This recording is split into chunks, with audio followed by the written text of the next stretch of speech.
Acho que agora está funcionando. Então, gente, muito bem-vindos. Estamos aqui mais uma aula de mecânica clássica, tá? Estamos na nossa, acho que é terceira ou quarta aula, na verdade, né?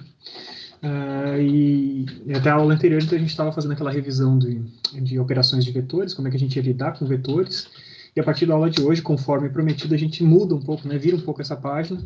Embora os vetores não estejam tão distantes da gente, né? A gente vai voltar a falar sobre vetores, mas usando as ferramentas que a gente viu nas aulas anteriores daqui a pouco, mas na aula de hoje a gente vai falar muito pouquinho sobre vetores. Vou falar apenas mencionar sobre vetores, porque na aula de hoje a gente vai falar sobre cinemática das partículas, tá bom? Então, antes de eu começar a apresentação, só queria responder aqui, deixar gravado, né, a pergunta do Vinícius, tá? Se o professor de Química, o Caxix, tinha comentado comigo o esquema de aulas dele. Então, assim, eu estou sabendo, né, que ele tá precisando tirar uma licença, na verdade, senão ele vai perder direito a essa licença. E para isso acontecer sem ele precisar fazer um esquema de substituição com outro professor de química, que já tem uma carga meio grande, né? A ideia seria a gente inverter as cargas, não inverter, né, assim, mas eu ceder algumas aulas da minha semana, no lugar de a gente ter durante algum tempo 4 aulas por semana de mecânica clássica. 2 dessas aulas pulariam e virariam química, até que ele cumprisse boa parte do programa dele de química, ou se não tudo. E daí, depois que ele saísse de licença, a gente assumia e teria 6 aulas por semana de mecânica clássica, tá?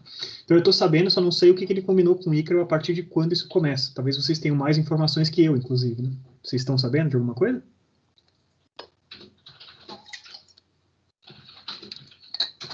Vocês estão me ouvindo? Não. Ah, tá. Ele passou isso pra gente hoje e perguntou pra gente ver qual a que a sala queria. E o que a sala quereu? Pelo pessoal que tava presente é fazer a mudança, né? Mas a gente não viu com a turma inteira. Tá. Ficar 4 e 4, depois 6. Na verdade, assim, seria 4 e 2, né? Eu Isso, seguiria 4 com e 2 2, aulas. isso. Tá? Então, assim, da minha parte não tem problema nenhum, tá? Sinceramente, não vejo prejuízo de fazer isso. Até eu sugeri para ele que fizesse isso com a minha disciplina, né? Acho que vocês ainda estão definindo se vai fazer aquele esquema de escalonamento de disciplinas, de maior carga horária num período do ano e outro menor e tal. Do semestre, desculpa. Então, isso não está definido ainda se isso vai acontecer ou não para todas as disciplinas, mas como ele precisa fazer isso de qualquer forma para a disciplina dele, eu combinei. Então, Caxixa, a gente já começa agora com as nossas duas, né? O quanto antes possível. Começa com as nossas 2 disciplinas intercaladas desse jeito, você intensifica antes e eu intensifico depois. Se não sair o esquema de escalonamento das outras disciplinas, azar, a gente já deu conta, e se sair, já tem essas 2 disciplinas fazendo par, já está fechadinho, tá? Então, assim que eu souber mais detalhes, né, acho que a gente vai ter reunião de curso amanhã com o Ícaro e tal. Acho que a gente deve bater o martelo sobre, pelo menos a disciplina de mecânica clássica e química, a gente deve bater o martelo amanhã, mas essa semana a gente continua normal, tá? Então, essa semana temos aula hoje e quinta-feira, tudo normal, beleza? Pois bem, gente, então deixa eu começar a apresentar aqui, né? Só para vocês irem vendo.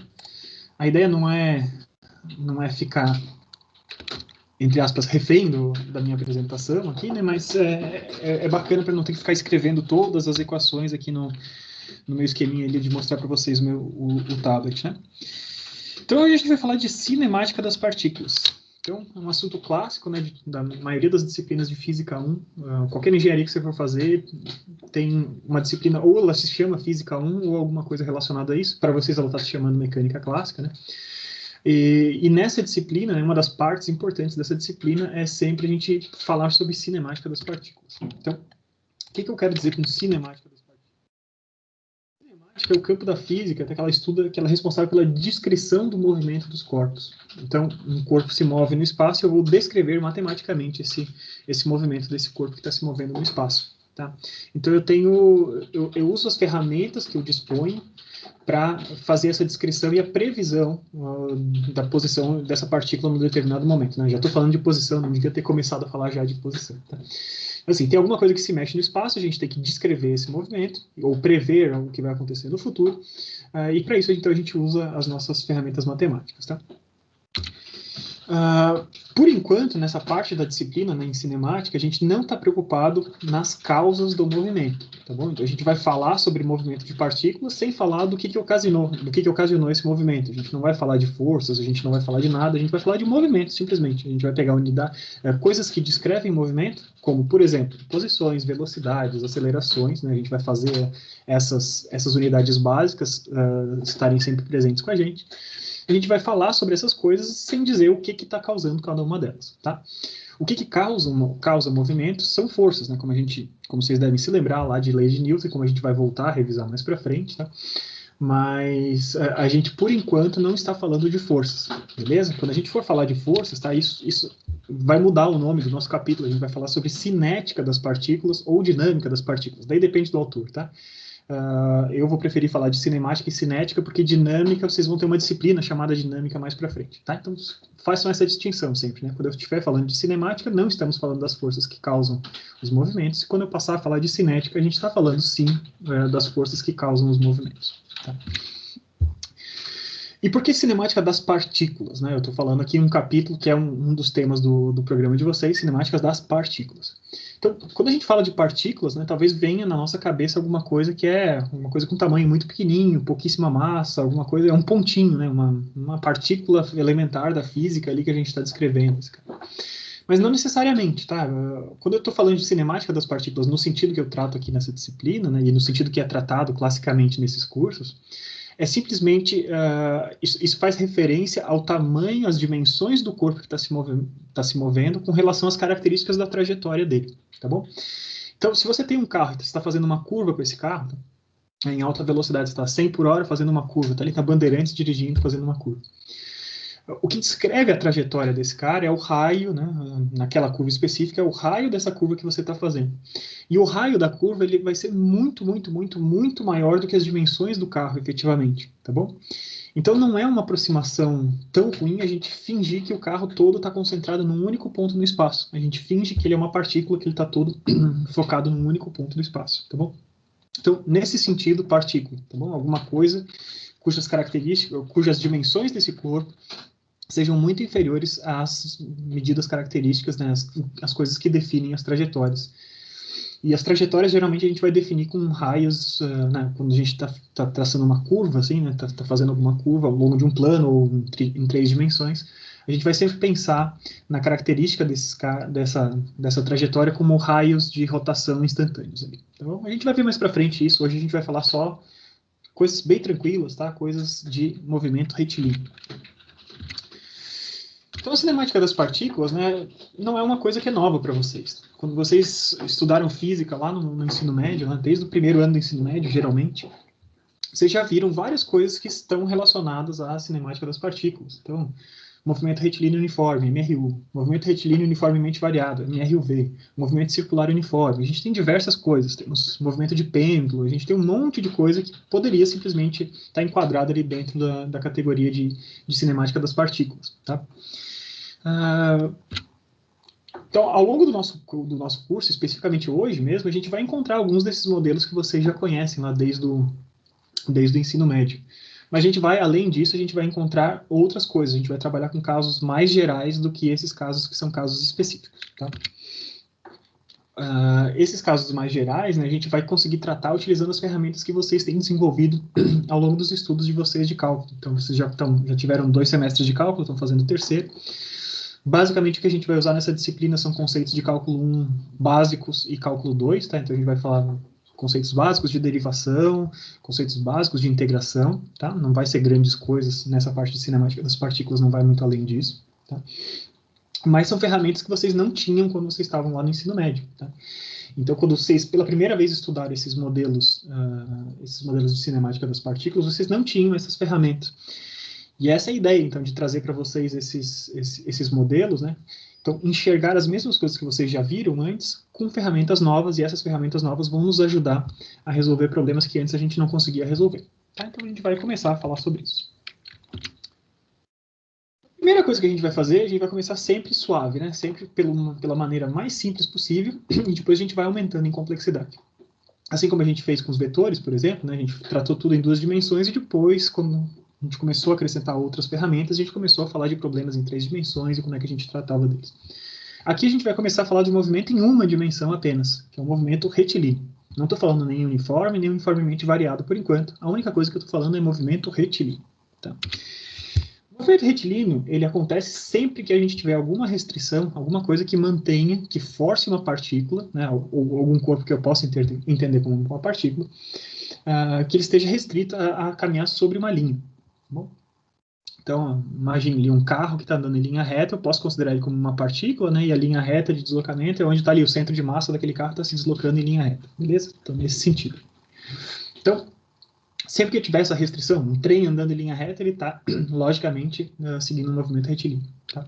Sempre que eu tiver nessa condição de andar só em linha reta, eu estou no movimento retilíneo, isso que define esse tipo de movimento. Então, aí, eu tenho uma reta, né? Essa retinha que está aparecendo aí para vocês, é sobre ela que a gente vai caminhar. E sempre que a gente vai desejar descrever um movimento de algum corpo, de alguma partícula, seja do que lá for, tá? Vai ser importante a gente definir um referencial conveniente, um referencial de interesse. Tá? Muitas vezes isso é chamado de referencial inercial. Tá? Não necessariamente o referencial está parado, né? Por isso que é interessante a gente botar isso, né? Um referencial conveniente. Então, por exemplo, se alguém estou eu aqui sentado e estou olhando ali para a rua e tem um carro passando, eu posso servir como ponto de referência com relação ao movimento daquele carro. Né? É conveniente, faz sentido eu pensar, enquanto alguém sentado, parado no chão, para medir esse movimento desse carro com relação à estrada que ele está andando. Por outro lado, imagine que eu queira descrever, por exemplo, o movimento de alguém que está caminhando dentro de um avião. Tá? Então, o avião está ali voando lá em cima e eu estou querendo descrever o movimento, né, uma pessoa que está caminhando ao longo do corredor de um avião. Então, geralmente, eu não serei o referencial mais adequado para descrever esse movimento. Né? Vai ser melhor que a gente pegue um ponto definido dentro do próprio avião. Então, o avião está se movendo, mas para eu descrever alguém caminhando ao longo do corredor, faz muito mais sentido eu pegar um ponto dentro do próprio avião. Né? Então, nesse sentido, a definição de um referencial conveniente vai depender do caso que a gente tiver. Tá? Então, a definição de um referencial conveniente, tá? Isso, para a gente, quando a gente está falando de movimento retilíneo, isso vai representar, basicamente, a gente escolher uma origem, tá? E um sentido positivo e um negativo sobre essa linha, segundo a qual o movimento está acontecendo. Tá? Então, eu vou escolher uma origem, um ponto ali na origem qualquer, vou definir qual é o sentido positivo e qual é o sentido negativo sobre essa reta. Então, está definido ali o meu referencial para esse movimento retilíneo, está definido. Tá? A partir dessa origem, a gente vai começar a medir posições de partículas, tá? Então, as partículas que a gente estiver estudando, né, elas vão estar em algum desses pontos dessa reta, que define o movimento retilíneo, e a gente vai medir a posição dessas partículas a partir do ponto que eu defini como ponto de referência, o ponto da origem do meu sistema, beleza? Então, digamos que eu tenho uma partículazinha verde como aquela ali, então se a minha origem está onde ela está, o meu ponto, a minha posição dessa partícula é um vetorzinho, tá? É um vetor, destaco isso, que tem a origem lá o começo desse vetor está na origem, e o final desse vetor aponta no centro de massa dessa partícula, né? O ponto que corresponde a essa partícula. Então, como ela está para o lado positivo, né? Um vetor que está apontando para o lado positivo, ele vai ter, então, essa posição dessa partícula no momento 1, vale 3,2 metros positivo, por exemplo. Tá? Então é sempre importante posição associada ao sinal que foi definido como sinal positivo. Em outro momento, essa mesma partícula, por algum motivo, ela está nesse outro ponto ali, a gente vai seguir medindo dessa mesma forma que eu medi anteriormente. Né? Começo na origem e me desloco até lá, então tem essa segunda setinha vermelha aí. E nesse segundo caso, agora a posição com relação ao meu referencial, a origem do meu referencial, agora vale menos 1,7 metros. Tá bom? Então, claramente, tá, se vocês olharem para essa figura de vocês, o valor de S vai depender da escolha da origem do sistema de referência. Se eu tivesse posto a origem em uma outra posição ao longo dessa reta, eu teria valores diferentes para as posições. Tá? Só que para descrever o movimento das partículas, que é o que a gente quer fazer efetivamente, quando a gente quiser começar a falar sobre velocidades, acelerações, mais do que a posição, a gente quer falar sobre o deslocamento da partícula entre instantes de tempo diferentes. Tá? Então, eu quero saber o que aconteceu com a partícula entre o instante 1 e o instante 2, não necessariamente o valor absoluto ali daquela posição no momento 1 e no momento 2, no instante 2, tá bom? E o deslocamento de uma partícula entre dois instantes é dado pela diferença entre as suas posições. Tá? Então, você tinha ali, no instante 1 eu tinha posição mais 3,2, no instante 2 eu tinha 1,7. O deslocamento entre essas duas posições é a posição final menos a posição inicial. Então, eu tenho menos 1,7, menos 3,2, eu tenho menos 4,9 de deslocamento entre o instante 1 e o instante 2. Tá bom? Então, beleza, não estou falando nada demais, né? Só estou deixando as coisas bem definidas e bem clarinhas. Então vamos ver o que acontece aqui, tá? O que é importante a gente ver é que agora o deslocamento em si ele não vai depender mais da escolha da origem do meu referencial. A posição depende, né? A posição varia, mas o deslocamento não. Então vamos ver como é que isso acontece, tá? Então, ali, quando a minha origem estava ali, eu tinha essas posições, esse deslocamento. Então vamos fingir agora que no lugar de estar ali, a origem está ali para o outro lado. Tá? Ainda está ali no movimento retilíneo, sigo sobre essa mesma linha, só que a minha origem agora está para o outro lado. Então, a posição no instante 2, agora, medido com relação a essa nova origem, ela vale menos 6 metros. Mudei a posição da origem, mudou o valor da posição. A posição 1, que antes estava do lado positivo, ele segue no lado negativo e ele vale menos 1,1 metros. Só que o deslocamento desses caras, né, entre o ponto 2, entre o instante 2 e o instante 1, segue sendo S2 menos S1, ou seja, menos 6 menos menos 1 dá menos 4,9. Então, eu tenho o mesmo deslocamento que eu tinha antes. Tá? Então, isso é uma coisa importante de vocês terem gravados na cabeça de vocês. Tá? Posições dependem, sim, do ponto que eu escolhi como referencial, como origem do meu sistema, mas deslocamentos não dependem disso. Os deslocamentos são constantes, desde que a gente tenha um referencial do mesmo tipo, né? Os dois estão parados, por exemplo, né? As duas origens que eu estou escolhendo estão paradas no espaço, a gente vai ter a mesma medida de deslocamento. Muito bem. Eu vou fazer aqui um pequeno parênteses, tá? Apenas para a gente deixar isso tudo muito claro, tá?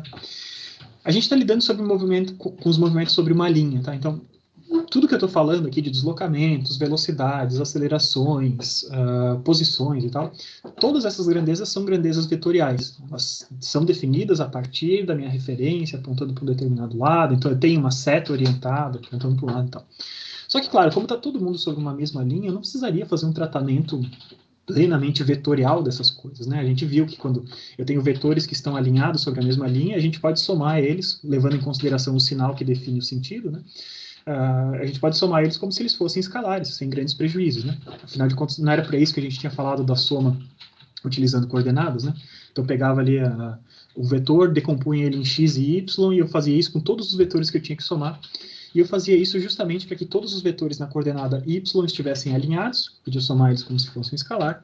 Todos os vetores que estivessem na coordenada x estivessem alinhados, eu somo como um escalar. Ou seja, como eu estou sobre uma linha, eu poderia simplesmente somar que nem um escalar esses vetores. Só que eu faço questão que vocês se conscientizem, né, que todas essas grandezas, posições, deslocamentos, velocidades e acelerações que a gente vai falar ao longo da aula de hoje, tudo isso são vetores, tá? Assim que a gente der o passo, passar de uma dimensão para 2 ou 3 dimensões, isso vai ser indispensável. A gente não vai conseguir descrever essas coisas de maneira adequada sem estarmos conscientes de que eles são vetores, tá bom? Então, por isso, costume-se desde já a marcar essas coisas como vetores, e eu tentei o máximo possível aqui ao longo dos slides deixar tudo bem marcadinho como um vetor, com setinha, e quando eu vou manipular fórmulas daqui a pouco, eu vou deixar tudo também os vetores com um negritinho ali para indicar que é um vetor, tá? Não fiz com a setinha em cima porque dava muito trampo, tá? O negrito ficava mais fácil, tá? Mas, enfim, temos aí, então, tudo isso que a gente está falando são vetores, tá? É um pequeno parênteses antes da gente seguir adiante. Então, posso escolher a referência em qualquer ponto da minha reta, qualquer origem da minha reta é perfeitamente viável, uma vez que os deslocamentos são independentes da escolha da origem. E o deslocamento, que esse sim é importante para a gente determinar coisas da cinemática das partículas, tá? Então, a partir da definição de posição e deslocamento, a gente pode falar sobre outras definições, tá? Então, a primeira definição que eu trago para vocês é a definição de velocidade média, tá? Tudo que é média, eu vou botar uma barrinha em cima. A velocidade média de uma partícula, vocês já sabem disso, né? É definido como a razão, é a divisão entre o que foi o deslocamento durante o tempo e o tempo que eu levei para fazer esse deslocamento, tá? Então, basicamente, o que eu tenho está aí, né? Então, velocidade média é deslocamento dividido pelo ΔT que eu levei. Tudo que tiver em negrito na tela de vocês são vetores, tá bom? Então, velocidade média é um vetor e o deslocamento é um vetor. Beleza. Então, na hora o que é a novidade aqui para vocês? Né? O que vocês não tinham no ensino médio? No ensino médio, vocês não tinham como fazer, não sabiam o que acontecia quando eu pegava esse ΔT e carregava esse ΔT para zero.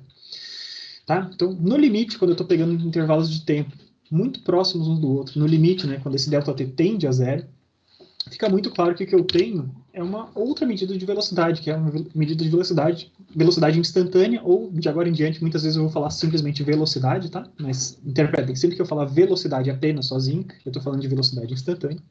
Esqueci de botar até ali o símbolo, tá? É um Vzinho, simplesmente, tá? Então ele vai ser o quê? Vai ser o limite quando o delta t tende a zero do deslocamento sobre delta t, ou seja, em notação de derivadas, né, de diferenciais, ali a gente tem ds sobre dt. Beleza? Tranquilo, né? Acho que não estou assustando ninguém. Tá? Além desses caras aí, tem mais uma medida interessante, tá, de velocidade, que é a velocidade escalar. E ela, segundo o próprio nome diz, é um escalar mesmo, tá? Eu poderia ter posto ali um Vzinho sem estar no negrito igual ao módulo da velocidade instantânea. O que é esse número? Tá? Esse número é o que a gente lê, por exemplo, quando a gente está dirigindo o carro. Né? Estou dirigindo o carro e vejo meu velocímetro está indicando 60 km por hora. 60 km por hora ele não é um vetor, né? Ele está me indicando a magnitude da minha velocidade num determinado momento. Então, se eu estou, né, ao longo de uma reta ali, estou indo e voltando, estou indo da minha casa até a casa do vizinho, se eu estou indo a 60 km por hora e volto a 60 km por hora, essa mesma velocidade está sendo marcada pelo velocímetro, sendo que as duas velocidades, se fossem vetores, estariam em sentidos opostos. Uma estaria no sentido positivo da reta e outra estaria no sentido negativo, tá bom? Então, essa velocidade escalar é uma medida que é a medida simplesmente da magnitude da velocidade num determinado momento. Beleza? Tranquilo, né? Então, seguindo adiante, né, a gente pode... Antes eu parti, então, partir do deslocamento para chegar nas definições de velocidade média, velocidade instantânea e velocidade escalar, tá? Eu posso... Esquece a aceleração escalar, tá? Mas, enfim, a gente pode falar sobre essas mesmas coisas a partir da velocidade. Né? Então, se eu tenho uma velocidade num ponto e uma velocidade num outro ponto, a aceleração entre esses dois pontos vai ser a diferença dessas velocidades dividido pelo tempo que eu demorei para admitir essas duas velocidades. Tá? Então, minha aceleração média, variação da velocidade dividido pela variação do tempo. E eu pego, então, o limite, quando o ΔT tende a zero, e minha aceleração, então, vai ser um dv dividido por dt. Beleza? Então, se a gente acrescenta o que era a velocidade, né? A velocidade a gente tinha visto que era ds por dt. Tá? Então, acrescentando isso aqui, a gente vê que, então, a aceleração é a derivada segunda da posição com relação ao tempo. Beleza? Então, de novo, né, não estou contando novidade para ninguém. Uma coisa que é interessante vocês saberem, eu não botei aqui nesses slides especificamente, mas não sei se todo mundo já está acostumado, né? Quando a gente deriva alguma coisa com relação ao tempo, existe uma outra notação. Para não ter que ficar escrevendo dv dividido por dt, a gente simplesmente põe v e um pontinho em cima. Tá? Sempre que tiver um pontinho em cima, é uma derivada com relação ao tempo. Tranquilo? Tá? Mais para frente, provavelmente eu vou escrever v ponto em algum momento, ou s dois pontos, alguma coisa assim. Sempre que eu estou botando cada pontinho é uma derivada com relação ao tempo. Tá bom? Então, nesse sentido, por exemplo, se vocês olharem aqui para a aceleração, né, eu poderia escrever que a é s ponto ponto, né? S com dois pontinhos em cima. Estou derivando s duas vezes com relação ao tempo. A partir das relações que a gente tinha, né, a gente pode fazer algumas brincadeiras, algumas manipulações, tá? Então, olha ali, a velocidade é ds sobre dt, né? Então, esses diferenciais, esses elementinhos diferenciais, o ds, o dt, o dv e tal, a gente pode manipular eles, né? Enquanto a gente está nessa forma diferencial ali, a gente pode ficar manipulando, jogando eles para um lado e para o outro, como se eles fossem escalares e tal. Então, eu posso fazer isso que eu estou mostrando para vocês, tá? De dt vai ser igual a ds dividido por v. Por que eu vou fazer isso, tá? Então, olha só. Da definição de aceleração, eu tinha dv dividido por dt. E agora, no lugar de dt, eu estou escrevendo ds por v.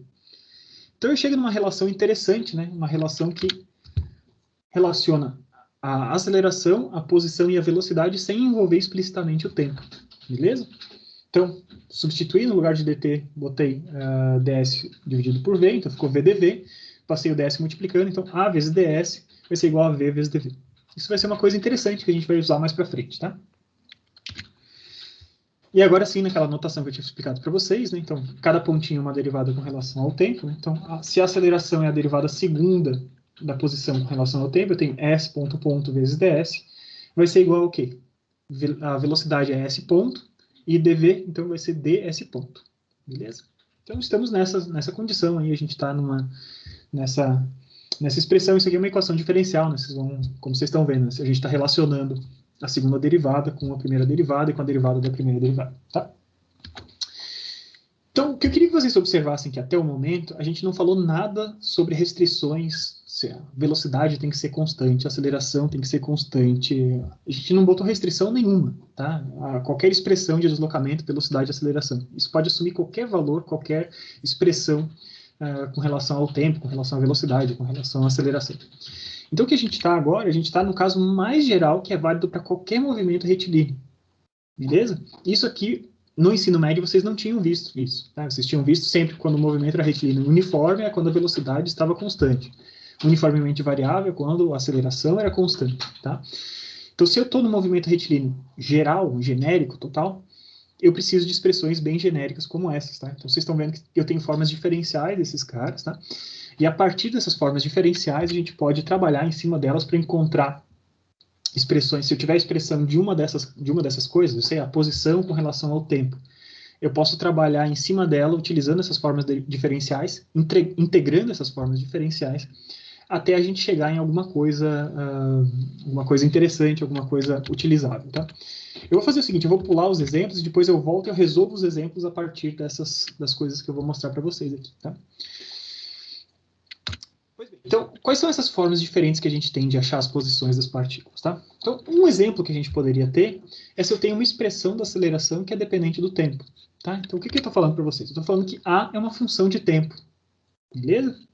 Então, se A é uma função de tempo, vamos voltar naquelas nossas formas diferenciais e vamos ver o que acontece com isso, né? Então, se eu quero saber não apenas a forma diferencial desse cara, se eu quero saber especificamente o valor da posição num determinado momento, eu vou ter que integrar aquelas formas diferentes até chegar em alguma coisa utilizável, tá?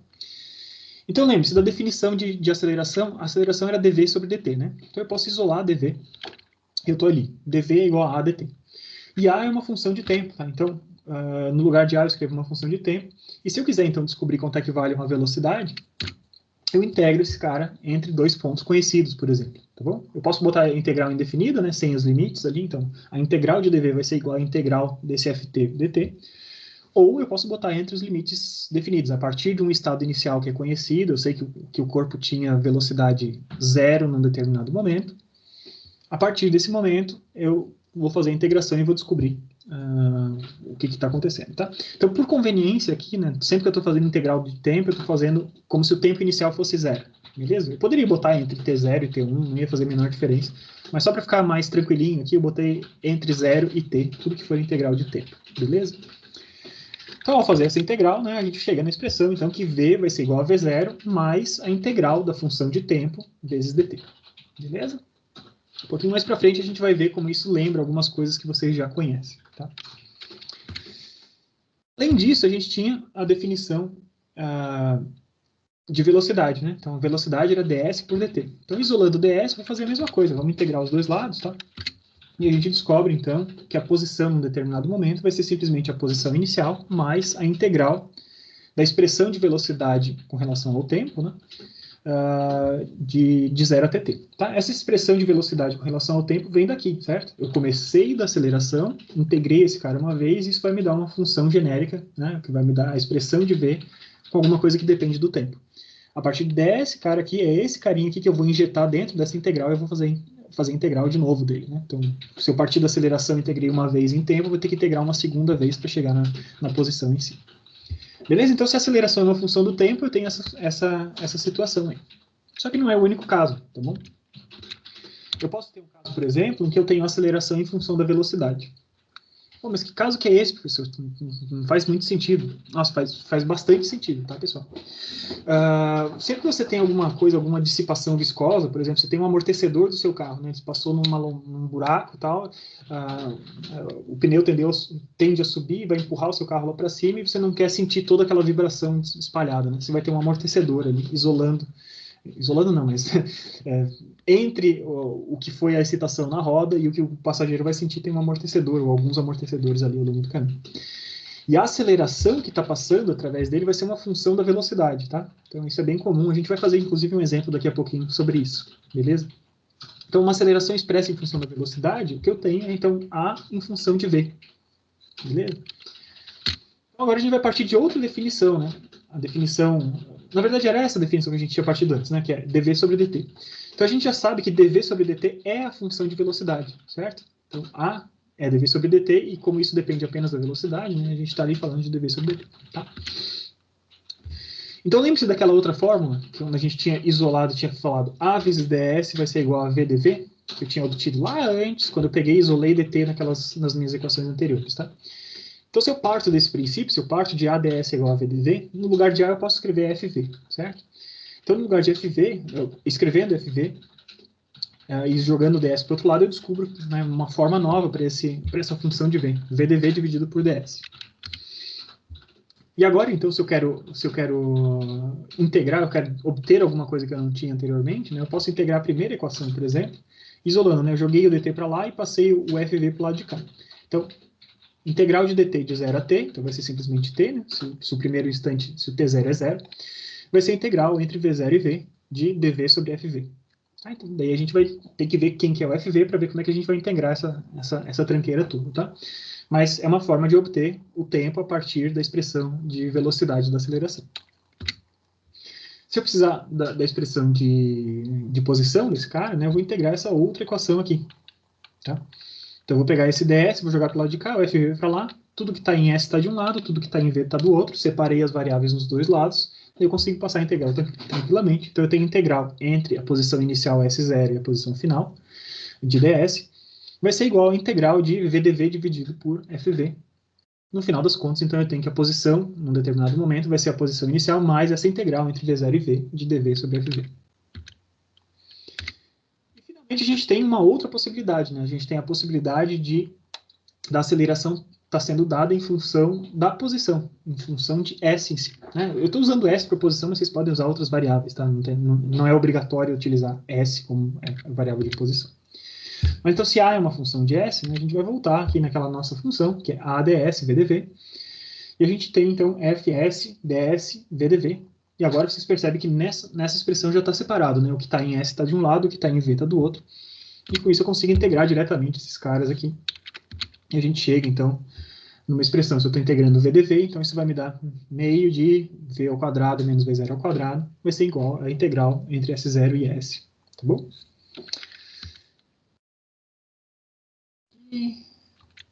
Então agora a gente vai voltar um pouquinho ao conforto, tá? A gente vai voltar... Vamos fazer o seguinte, antes de voltar ao conforto, vamos fazer um exemplinho, tá? Deixa eu voltar lá. A gente tinha ali anteriormente, acho que vai ficar mais fácil eu fazer o seguinte... Deixa eu voltar diretamente para o slide, porque senão a gente vai morrer aqui até eu conseguir voltar ao ponto onde eu queria. Então, eu estou passando para vocês o exemplo do Craig, tá? Eu tinha falado para vocês que a parte de cinemática das partículas a gente podia abordar em outros livros, né? Ela não estava inclusa no livro de estática. Tá? Então, o meu livro básico da disciplina de estática vai ser esse aqui, do Craig, tá? Eu já tinha falado para vocês. Tem outros, Beer-Johnston, tem o Hibbeler, que vocês têm acesso na biblioteca virtual. Eu vou tentar trazer exemplos desses outros também, mas eu vou seguir muito a formulação do que está nesse cara aqui. Só que por ser um livro de estática, né? Estática, coisas paradas, não coisas em movimento. Então, coisas paradas não são... A gente não está preocupado nessa parte de estática, a gente não está preocupado com a cinemática das partículas. A cinemática das partículas está abordada nesse segundo volume da mesma série, tá? Do Craig também, mas o livro Dinâmica.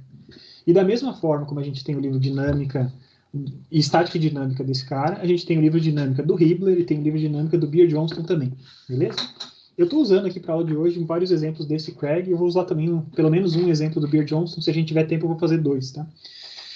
Então, aqui no Craig, né, o que é legal desses livros de dinâmica, eles começam, o primeiro capítulo de qualquer livro de dinâmica, desses livros de mecânica para engenharia, parte de dinâmica, ele vai começar com esse capítulo de cinemática das partículas. Eu inverti a ordem porque o foco dessa disciplina maior vai ser o foco na estática, tá bom? A gente só está fazendo na ordem contrária já para a gente matar essa primeira parte aqui de cinemática e depois a gente passa a falar só de estática. A gente vai fazer a ponte através das leis de Newton, beleza? Então vocês podem procurar. E tem nos livros de Física 1 também, tá? Então lá na bibliografia de vocês, na biblioteca virtual, tem o livro do Young Friedman, de Física 1. Física 1, acho que o capítulo 2 também é sobre cinemática. Tá? A abordagem é um pouquinho diferente. Especificamente a abordagem do Craig aqui e do Beer-Johnston, ele vai mais para a paulada de uma vez só, tá? Então, o livro de Física 1, lá do Young e do Friedman, ele é um pouquinho mais suave. Esse começo aí, ele vai mais devagarzinho e depois ele engrena, claro, né? Todo mundo, a gente vai chegar no mesmo lugar que a gente tinha em qualquer uma das escolhas que a gente fizer, mas inicialmente ele vai um pouquinho mais de leve. Eu vou começar aqui por essas... Eu vou começar utilizando esses livros que vão um pouquinho mais pesado de primeira, mas a gente vai fazer os exemplos bem introdutórios, exercícios bem introdutórios. Eu acho que não faz falta, tá? Se vocês estiverem tendo muito... Depois da aula de hoje, né, vendo os exercícios e tal, se vocês estiverem com muitas dificuldades, a gente pode, né, dar uns passos atrás e recomeçar um pouquinho mais suave, mas eu acho que vocês vão acompanhar tranquilamente, tá? Então, o primeiro exemplo que eu vou fazer é usando essas informações, essas formulações que a gente estava desenvolvendo até agora. Então, diferentes expressões para posição, velocidade, aceleração. Tá? Então, o primeiro exemplo diz o seguinte, tá? Então, a coordenada de posição de uma partícula que está confinada a se mover ao longo de uma linha reta, tá? Ou seja, em movimento retilíneo. A coordenada dessa partícula, então, vai ser S igual a 2t ao cubo menos 24t mais 6. Então, a primeira coisa que eu destaco para vocês, né? Isso não é movimento retilíneo uniforme, não é movimento retilíneo uniformemente variado. Né? Vocês estão vendo que tem uma dependência com tempo ao cubo, então a aceleração com certeza não é uma aceleração constante. Tá? Então é alguma coisa que vocês não tinham como tratar antes de encarar essa disciplina que a gente está fazendo agora. Tá? Então, essa vai ser a expressão da posição. Tá, eu estou só começando a rabiscar aqui, vocês já vão ver meu tablet, eu só vou deixar pré-escrito algumas coisas. Tá? Então, S vai ser igual a 2t ao cubo menos 24t mais 6. Então, o que ele pergunta? Tá? Ele está nos dizendo que S é medido em metros, a partir de uma origem conveniente, e T é medido em segundos. Então, a primeira coisa que ele quer que a gente determine é o tempo necessário para a partícula alcançar uma velocidade de 72 metros por segundo, a partir da condição inicial em T0. Tá bom? Então, como é que eu posso fazer isso? Eu estou querendo saber uma velocidade num determinado momento e eu tenho apenas a expressão de deslocamento. Beleza? Então, deixa eu mostrar aqui para vocês o meu rabisco, tá? Deixa eu jogar aqui para vocês enxergarem. Tá dando para ver, né?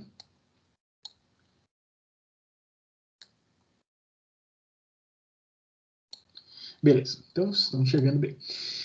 Então, esse é o primeiro exemplo, tá? Eu estou começando com os exemplos resolvidos mesmo, tá? Para vocês terem acesso à resolução deles, se vocês olharem no livro. Então, exemplo 2.1. Então, se eu tenho essa expressão aqui para posição, né? O que eu posso fazer? Eu posso simplesmente encontrar as expressões de velocidade e de aceleração a partir das definições básicas, né? Então, quem que é a velocidade? A gente tinha visto que velocidade, por definição, era ds por dt. Então, eu vou derivar esse cara aqui com relação ao tempo, né? Então, regras básicas de derivação. Então, eu vou ter 6t ao quadrado menos 24. Beleza? Tranquilo? Em seguida, a aceleração vai ser a derivada de v com relação a t, ou a segunda derivada de s com relação a t. Então, derivando esse cara, eu vou ter 12t. Tranquilo para vocês? Sossegadíssimo, né? Derivadas mais fáceis que essa não existe. Então, eu tenho essas expressões para velocidade e para aceleração. De posse disso, então, eu vou responder a primeira pergunta aqui, né? Ele quer saber o quê? Ele quer saber quanto tempo leva o tempo necessário para a partícula alcançar uma velocidade de 72 metros por segundo, a partir de sua condição inicial em T0. Beleza? Como é que eu posso fazer isso, gente?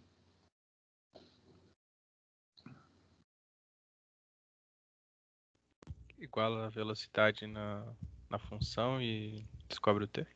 Tranquilíssimo, né? Então, se a velocidade é 6t quadrado menos 24, simplesmente jogo no lugar de v, vou jogar 72 e vamos ver o que dá. Beleza? Então, eu quero saber quando que eu vou ter, qual que é o tempo para eu ter velocidade de 72 metros por segundo. Então, eu tenho 72 igual a 6t ao quadrado menos 24. Então, eu jogo para o outro lado, vai dar 96. Então, eu tenho 6t ao quadrado igual a 96. Dividido por 6. Isso vai dar 16, né? T ao quadrado dá 16. Portanto, quanto tempo que ele leva? Ele leva 4 segundos até atingir 72 metros por segundo. Tranquilo? Sossegado, né? Muito bem. Então, pergunta A era essa. Vamos ver o que é a pergunta B. A aceleração da partícula quando V for igual a 30 metros por segundo. Então, como é que eu posso fazer isso agora? Mesma coisa, né? Só que eu não tenho ainda, por enquanto, né, uma relação explícita entre A e velocidade. Então eu vou fazer isso em duas etapas. Eu vou descobrir qual que é o tempo no qual a velocidade vale 30 metros por segundo. Vou jogar a mesma coisa que eu fiz, vou jogar 30 e vou descobrir qual que é o t correspondente a isso. E com esse t eu vou jogar lá na forma da aceleração e a gente vai descobrir então quanto é que vale a aceleração. Tá? Ou seja, primeiro, se a velocidade vale 30 metros por segundo, ele quer saber, né, só descrevendo aqui, ele quer saber qual que é a aceleração nesse momento. Então, 30 metros por segundo vai ser igual a 6t quadrado menos 24. Então, dá 54, dividido por 6 dá 9, então t ao quadrado dá 9. Ou seja, a gente está no tempo t igual a 3 segundos. E quando t igual a 3 segundos, a gente vai na expressão da aceleração. A expressão da aceleração que a gente tinha obtido, a aceleração valia 12t. Então, a aceleração vai valer 36 metros por segundo ao quadrado. Belezinha? Tranquilo, né? Probleminha bem de boa para a gente começar sem se apavorar, tá? E por fim, então, a última pergunta que ele tem aqui é qual que é o deslocamento da partícula durante o intervalo entre t igual a 1 segundo e t igual a 4 segundos. Tá? Então, vamos lá. A gente vai fazer, então, ele quer saber qual que é o deslocamento entre o ponto de 4 segundos e o ponto de 1 segundo, tá? Estou denotando dessa maneira, beleza? Acho que não fica muito problemático, né? O índicezinho ali embaixo é o tempo que eu estou utilizando, tá? Então, o que eu estou fazendo, eu vou fazer simplesmente a diferença desses dois caras, eu vou pegar a expressão total desses caras, tá? Então, qual que é o deslocamento total entre eles? Então, o deslocamento vai ser a expressão original do deslocamento, deixa eu mostrar aqui para vocês, era 2t ao cubo menos 24t mais 6, tá bom?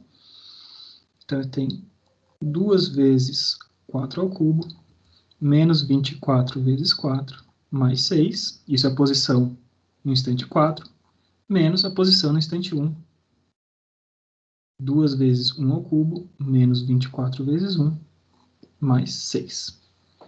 Tá? Então, a gente vai fazer essas contas, tá? Dá 4 vezes 4, 16, vezes 4, 64, vezes 2, 128. Tô fazendo de cabeça aqui, tá, gente? Talvez eu faça alguma besteirinha aqui.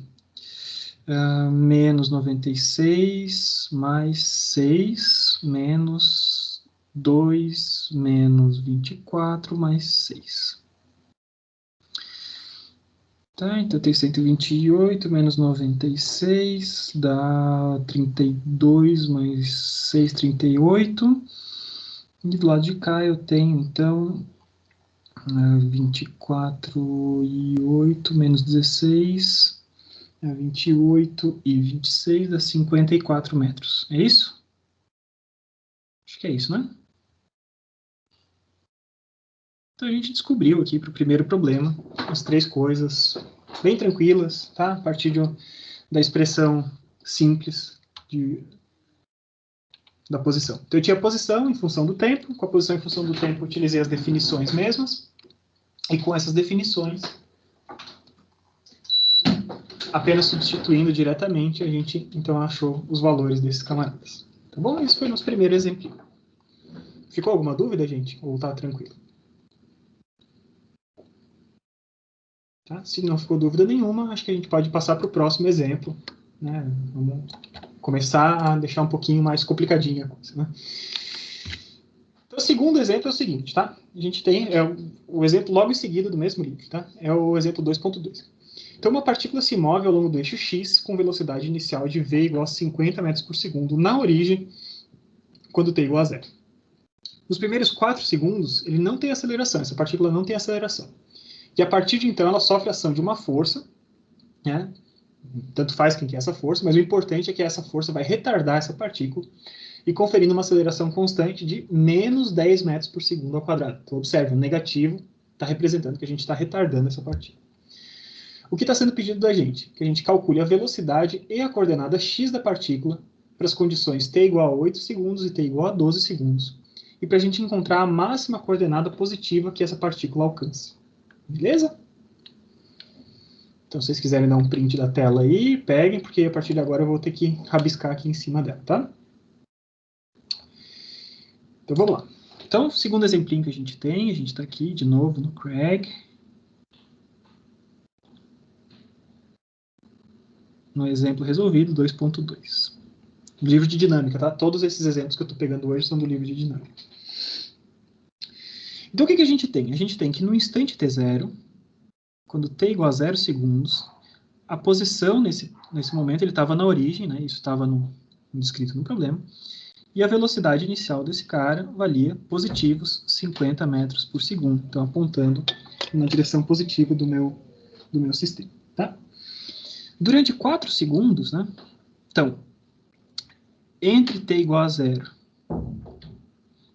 e t igual a 4 segundos,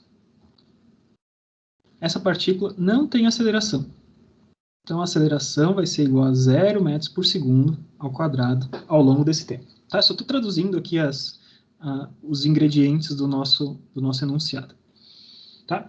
E depois, então, a partir de 4 segundos, para qualquer t maior do que 4 segundos, a gente tem uma força que vai imprimir a essa partícula uma aceleração de 10 metros por segundo ao quadrado negativos. Então, ele está desacelerando essa partícula. Essa partícula estava indo na direção positiva do eixo e, a partir de então, ela é desacelerada com relação a esse camarada.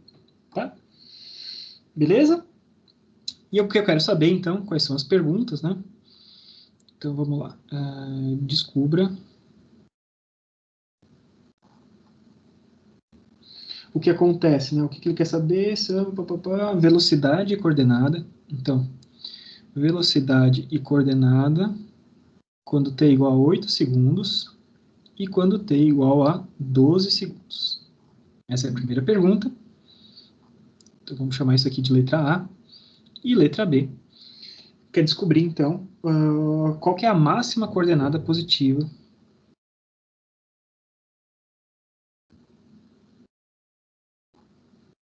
que a partícula atinge. Então o problema começa a ficar mais interessante, né? O outro problema era um probleminha, parecia de cálculo mesmo, né? Você tinha expressãozinha, derivava e ia substituindo essas coisas e ia achando que vocês precisavam. Agora não, né? Agora a gente está falando já de um problema mais de física mesmo, né? E se vocês prestarem atenção na estrutura do problema, né? Vocês estão vendo que a gente vai utilizar coisas que vocês não tinham anteriormente, tá? Antes de estudar cálculo, a gente não tinha algumas coisas. Beleza? Beleza. Então, a primeira coisa que a gente vai fazer, a gente vai achar expressões para esses caras, né? Expressões para as velocidades ao longo do tempo, tá?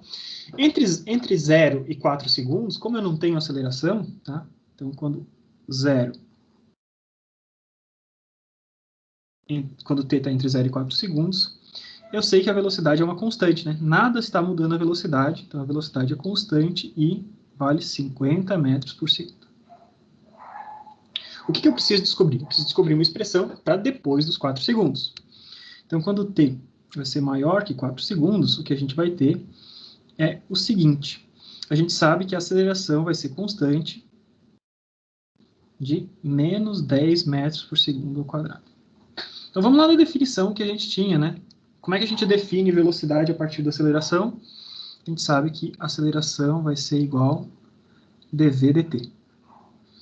Vamos isolar, então, eu tenho dv, vai ser igual a aceleração dt. E vamos integrar esses caras, né? Vamos deixar os limites, o limite final aberto, tá? Mas o limite inicial a gente conhece, tá? Então, o que a gente tem? De um lado e de outro, tem integral.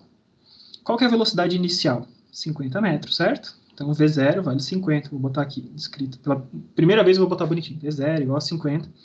E, num determinado momento, essa velocidade vale V, certo? Um V qualquer. Integral do dv, simplesmente. E, em seguida, a gente tem, então, se eu integrar o outro lado, perceba que a aceleração é uma constante. Então, a constante ela pode pular para fora da minha integral. Então, tem isso aqui. E a integral vai valer entre o tempo inicial. O tempo inicial, para a gente ter a mesma quantidade de tempo, vai valer 4 segundos. E o tempo final vai ser o tempo t qualquer, o tempo t genérico. Eu estou integrando o dt aqui. Ao fazer essa conta, a gente vai chegar, então, à conclusão que a velocidade num determinado ponto, tá, vai valer 50 mais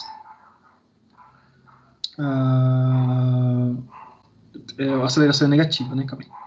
Então, vamos fazer aqui só para a gente não fazer besteira, né? Senão eu já estava fazendo besteira aqui. Então, integrando de um lado, eu ia ter o quê? Eu ia ter V menos os 50, certo? E do outro lado ali, eu ia ter A T menos 4. Tranquilo? É isso, né? Então, fazendo isso, agora vamos isolar. Então, A vale menos 10. Eu tenho V é igual a passar os 50 para o lado de lá. Menos 10 vezes T. E menos 10 vezes menos 4 dá mais 40. Ou seja, a minha expressão final vai valer 90 menos 10t. Então, a velocidade para qualquer instante depois de 4 segundos vale 90 menos 10t. Belezinha?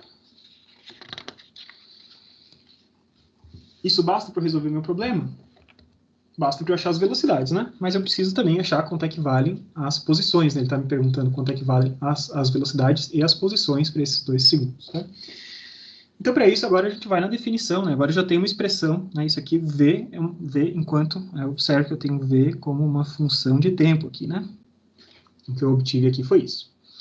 Então, agora a gente vai na definição de velocidade, né? A definição de velocidade era ds por tempo. Agora eu posso isolar, então ds vai ser igual a V, que eu tenho a expressão de tempo, vezes dt. Vamos integrar os dois lados, então eu tenho uma integral entre a posição inicial e a posição final, tá? Então, posição inicial eu não vou botar aqui ainda, a gente já vai descrever ela, e a posição final de ds vai ser igual, então, a integral entre 4 segundos e o tempo final dessa expressão de velocidade que eu recém encontrei, que é 90 menos 10t, dt. Tranquilinho? Então, a posição final desse cara, eu tenho S menos S0, vai valer. Vamos fazer a integração desse camarada aqui, né? Então, eu vou ter 90t menos 5t quadrado, né? Então, peguei o t, subi a potência, dividi pelo número, menos 5t ao quadrado. Esse cara avaliado entre 4 e t. Tranquilinho? Tranquilo, né? Então, primeira coisa que a gente tem que ver aqui, né? Quanto é que vale essa posição inicial? Quanto é que era a posição inicial? Lembre-se que essa é a posição, S0 é o S quando t igual a 4 segundos. Essa posição vem da onde, gente? Durante os primeiros 4 segundos eu não tive aceleração nenhuma. Então, durante 4 segundos, andando a 50 metros por segundo, né? A gente tem simplesmente, né? S vai ser igual a... Vamos fazer aqui, ó.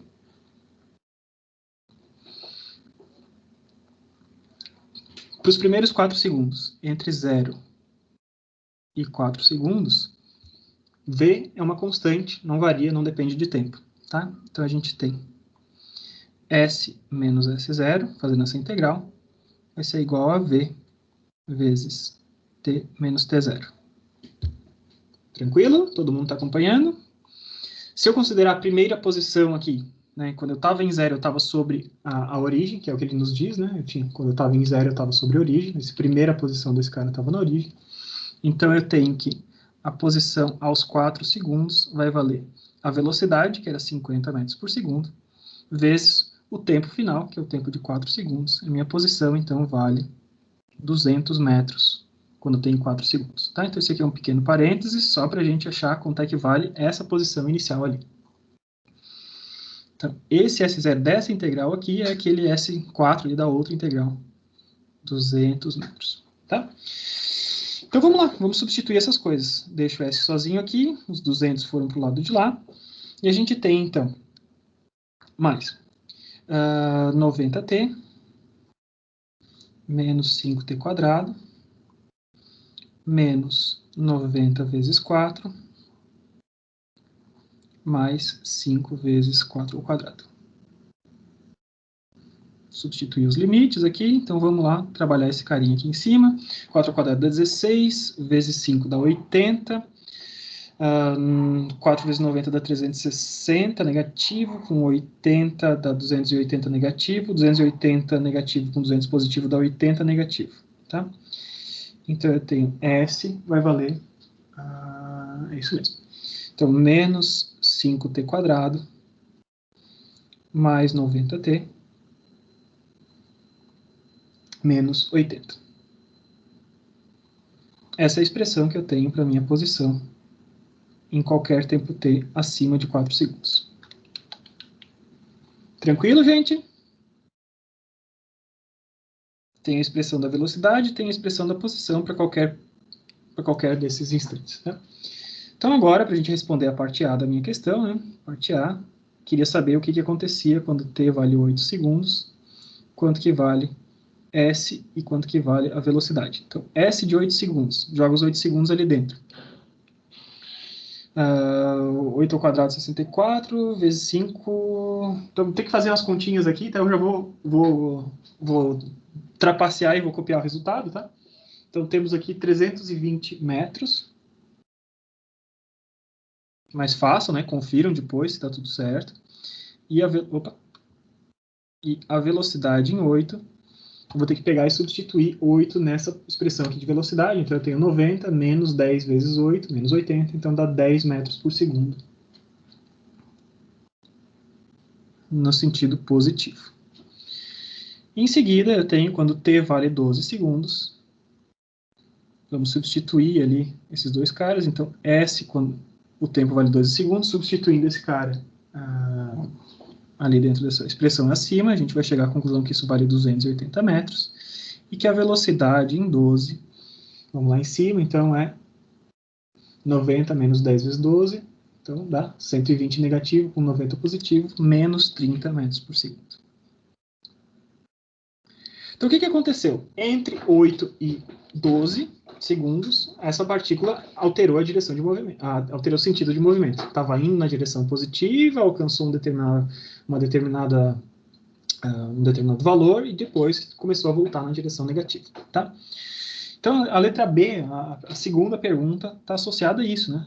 A letra B está perguntando aqui, qual que é o S máximo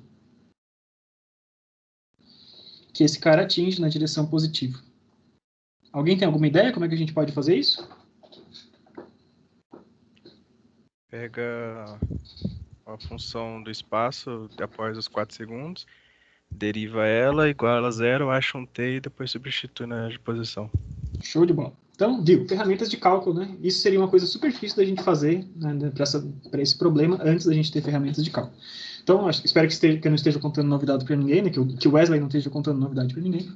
A gente pode simplesmente pegar, então, qual que é essa posição máxima, né? A gente vai pegar e derivar esse cara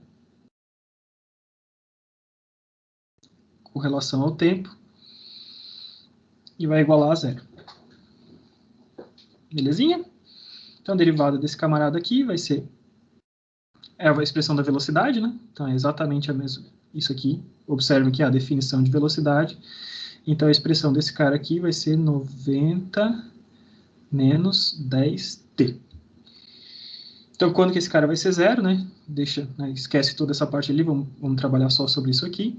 Então, jogo 10t para o outro lado, passa dividindo, eu descubro, então, que t vale 9 segundos quando a gente tem o valor máximo desse camarada. Tá? Então, a gente está usando a estacionariedade desse cara, né? O valor, né? Quando a gente deriva igual a zero, a gente sabe que esse cara chegou num ponto estacionário para a gente achar qual que é o valor máximo. E quando eu tenho 9 segundos, então eu posso voltar ali na expressão de S, né? Vou substituir 9 segundos naquela expressãozinha ali de cima.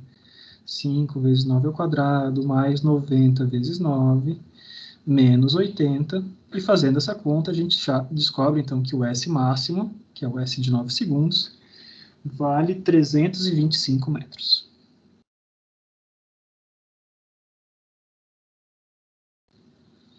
Beleza? Então, estamos só praticando aí coisinhas relativamente tranquilas, tá? E agora a gente vai fazer um terceiro exemplo, tá? Se vocês não se incomodarem, né?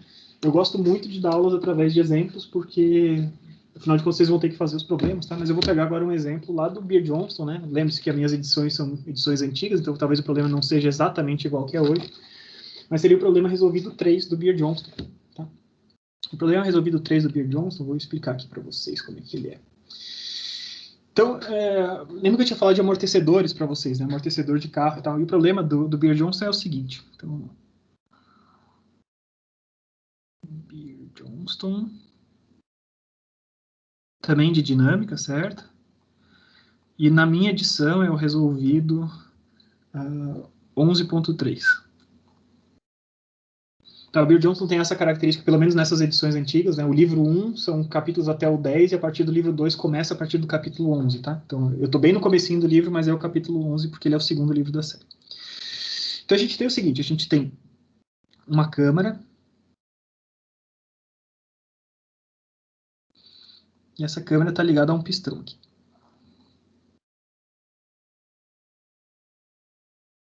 E esse pistãozinho, ele tem pequenos orifícios, tá? E dentro dessa câmara tem um óleo.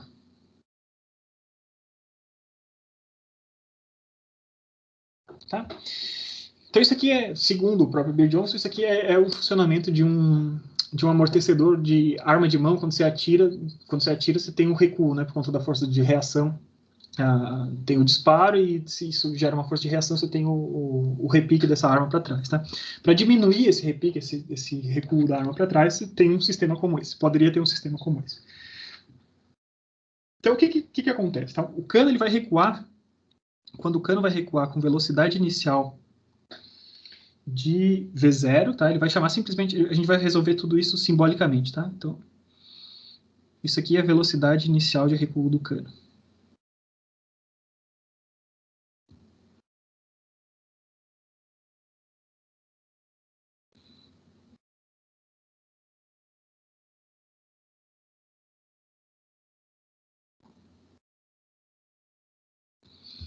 Velocidade inicial de recuo do cano da arma. Então, o óleo é movimentado, né? Então, eu estou tentando forçar esse pistão a caminhar aqui para a direita, por exemplo, né? E o óleo que está do lado de cada pistão, ele tem que passar forçado através de um orifício bem pequenininho, um diâmetro bem pequenininho, ele passa por esse orifício para o outro lado, né? Isso faz o quê? Isso desacelera o pistão, e ao desacelerar o pistão, a gente reduz o efeito da transmissão de força, tá? Essa aceleração, ela vai ser proporcional à velocidade, tá? Então, a desaceleração desse cara, como eu tinha falado para vocês, né, é uma expressão de aceleração relacionada à velocidade. Uma expressão de aceleração relacionada à velocidade, um dos casos lá que eu tinha explicado para vocês. Então, o que ele quer que a gente faça, né? Então, as condições são essas. A gente vai começar com uma velocidade V0, e a partir do momento que a gente tem essa velocidade, a gente tem agindo, né? A partir do momento que move-se esse pistão, a gente faz aparecer uma aceleração no sentido contrário, sempre resiste a esse cara, né? Por isso, amortecimento, de K, menos K vezes V. Isso é uma constante, esse constante K é uma constante de viscosidade, provavelmente, tá? Então, a primeira coisa que ele quer que a gente faça é o seguinte.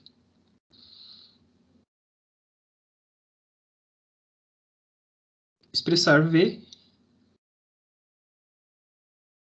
em função de T.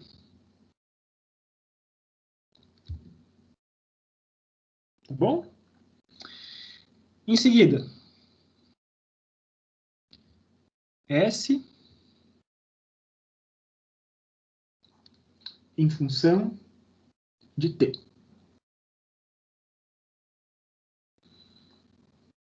E, finalmente, V em função de S. Tá bom? E depois ele pede, né?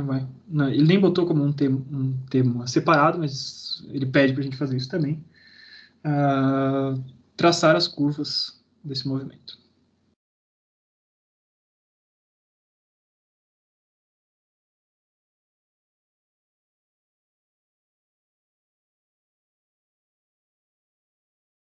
E aí, pessoal, como podemos proceder?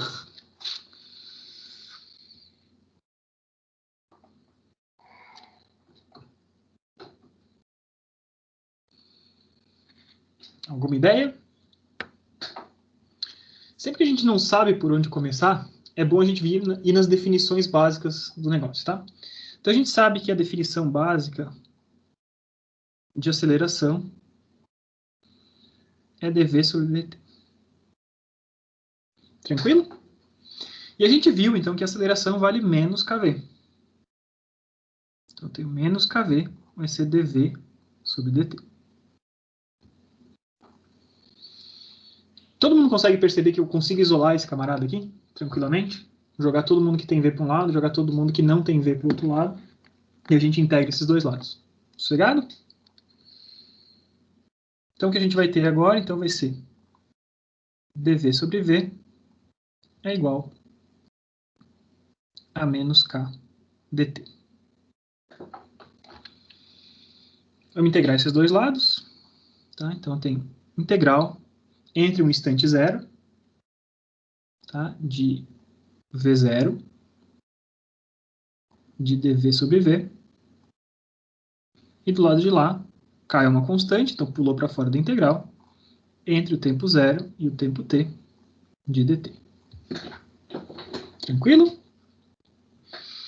Então, espero que vocês se lembrem, né?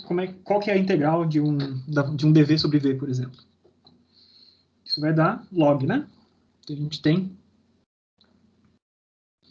logaritmo natural de v avaliado entre v0 e v, do lado de cá, vai ser igual a menos k vezes t menos zero, né? Aqui, desse lado de lá. Tá bom? Então, eu vou botar aqui entre parênteses, que aqui eu já fiz a avaliação desse cara, né? Pois bem, então se eu tenho esses dois caras aqui, então eu vou ter log de v menos log de v0, pelas propriedades de log, eu vou ter, então, um log de v sobre v0 vai ser igual a menos kt. E agora o que eu quero, não quero log da velocidade, eu quero velocidade em função do tempo, então eu vou passar a função exponencial dos dois lados, vou fazer exponencial de um lado e de outro, para a gente fazer sumir esse logaritmo, né? E ao passar a função exponencial dos dois lados, a gente vai sobrar o quê? V sobre V0 vai ser igual a exponencial de menos kt, e eu consigo, então, chegar que V vai valer V0 vezes E menos kt. Tranquilo, gente? Se alguém está tendo alguma dificuldade, dá um toque, tá, gente? Eu estou tocando adiante. Beleza? Então, eu tenho uma função exponencial, né? Eu tenho um decaimento exponencial desse cara. Tá? Então, tem um e elevado a uma potência negativa ali, né? Então, se eu quiser traçar o gráfico desse camarada, né?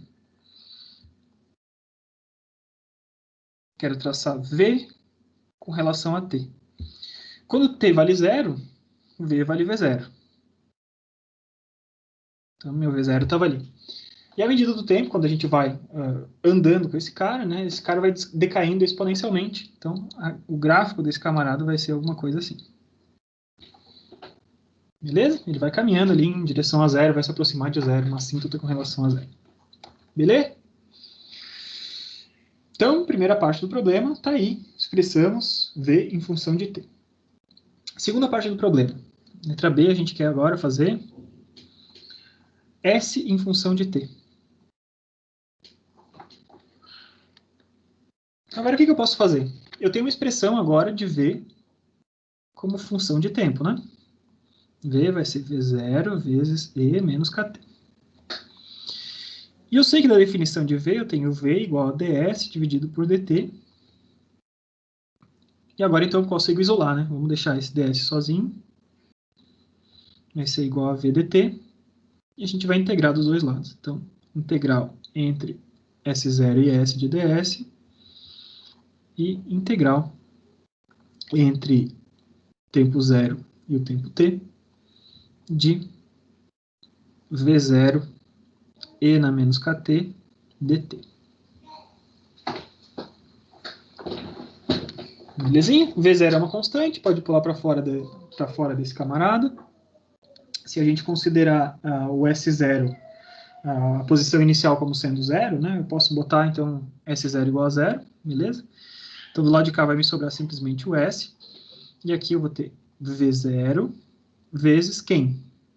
Quanto que vale essa integral?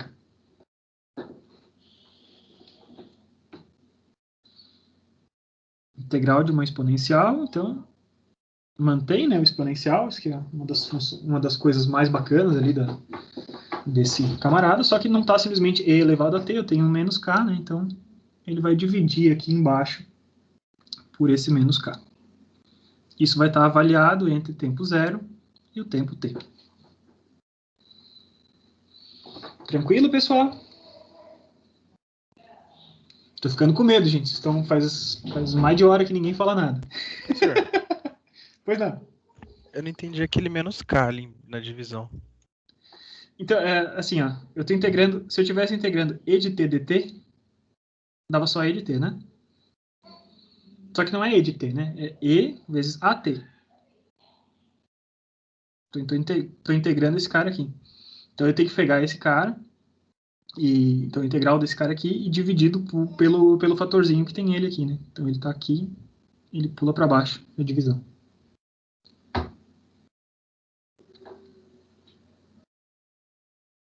Regras de integração. Beleza. Se fosse só e de t, ele repetia tudo igual, mas eu tenho e menos kt, então aquele carinha que está multiplicando o expoente, ele tem que passar dividindo ali embaixo, tá? Então eu estou fazendo essa avaliação entre os dois pontos. Quando t vale 0, e na 0 dá 1, né? Então vai sobrar um V1 aqui, vai sobrar um valor de 1 aqui, e eu consigo, então, escrever que S, então vai valer V0 vezes e na menos kt dividido por menos k, menos 1 sobre k.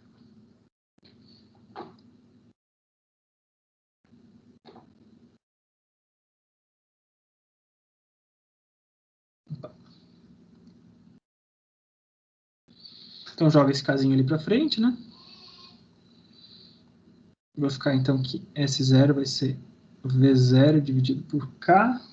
Dá para jogar um menos também lá para frente, não ficar tudo melhorzinho, que tinha os menos por tudo quanto é lado aqui, né? O menos K estava aqui embaixo também. Então joguei o menos K lá para frente, vezes esse cara, então. E na menos KT, tudo isso menos 1. Tá bom? Então quando eu faço isso, a gente vai substituir, vou fazer o gráfico desse camarada também.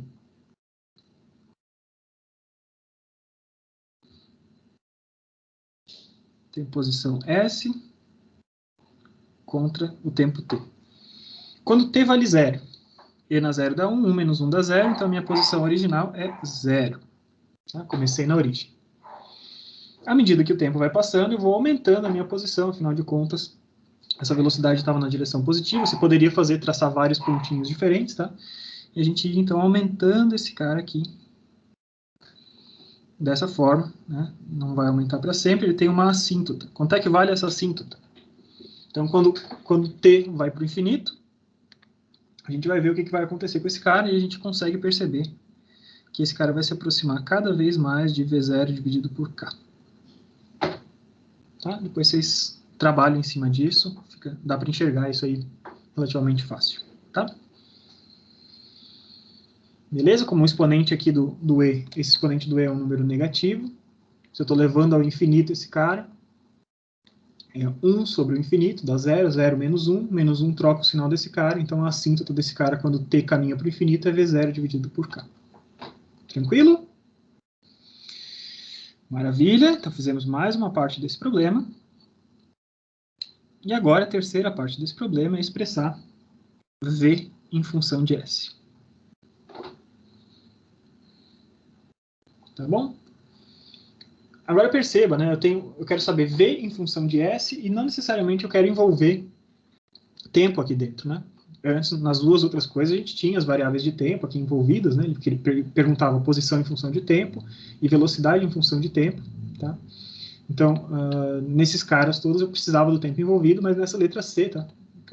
Até para ficar bonitinho aqui, deixa eu marcar a letra A, né? Letra A aqui. Então, para a letra C, eu só preciso V em função de S. E daí eu retorno naquela manipulação que a gente tinha feito antes, né? De ADS vai ser igual a VDV. Professor, de onde veio isso? De onde veio isso, professor? Então, A vai ser dv dt. E V é ds dt. Nesse camarada aqui, eu posso escrever que dt vale ds por dv. Jogo isso ali dentro. Eu chego que A vai valer dv dividido por ds.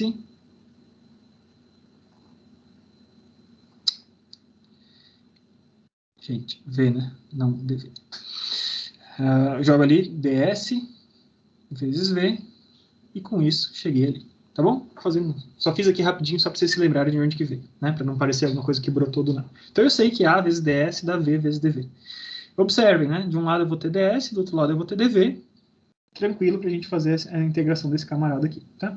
Como a gente sabe que A vale menos kv, então eu tenho menos kv vezes ds. Não preciso desse pontinho, né? Pontinho mequetrefe ali. Kv ds vai ser igual a v dv. Tenho v dos dois lados, corto esse vzinho com aquele vzinho, me sobrou menos kds igual a dv. Integro dos dois lados, eu tenho então integral entre velocidade v0 e a velocidade final de dv, vai ser igual, o k é uma constante, pula para fora, integral entre o S0, que é 0, e a posição final de ds, e a gente chega então que v vai ser igual a v0 menos k vezes s, né, se S0 é 0. Tá bom? Então agora eu preciso só desenhar a equação desse camarada aqui. V em função de S. V em função de S. Quando S vale 0, V vale V0. Beleza? Como deveria ser. E à medida que a gente vai aumentando esse camarada, vai aumentando o valor de S, o V vai evoluindo, até o momento que a gente cruza 0 quando? Quando que V vale 0? Então, vou substituir V igual a 0 aqui, e eu descubro, então, que quando S vale V0 dividido por K.